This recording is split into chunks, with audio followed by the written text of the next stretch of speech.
ও হযরত মাওলা আলী, আপনি বারেক জিজ্ঞাসা করেছিলেন, তাই তো মনে বড় ভরসা আছে ওই দিন আব্বাসের চিন্তা হবে না।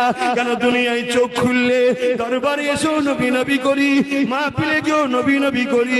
যুবকদের ডাকি আমার লিডারকে ধরো, যুবকদের বুঝাই আমার নেতাকে মানো, বোনেদেরকে ডাকি আমার লিডারকে ধরো, বাপ মাকে বলি আমার নেতাকে ধরো।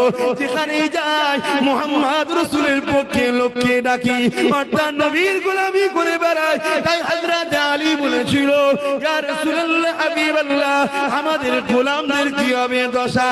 আল্লাহর নবী বলেছিল, আলী রে, আল মারহু মা মান হাব্বা, যে যাকে ভালোবাসে তার সঙ্গে থাকে। হে আলী, এই কঠিন দিনেতে আমাদের যারা দুনিয়ায় গোলাম হবে, আমাদের জন্য যাদের দিল ব্যথিত হয়, আমার দুশমনকে যারা নিজের দুশমন মনে করে, আমার বন্ধুকে নিজের বন্ধু মনে করে, ও হযরত আলী, আমি রাসূলুল্লাহ জানিয়ে দিই, তারা আমাদের সঙ্গেও জান্নাতে থাকবে।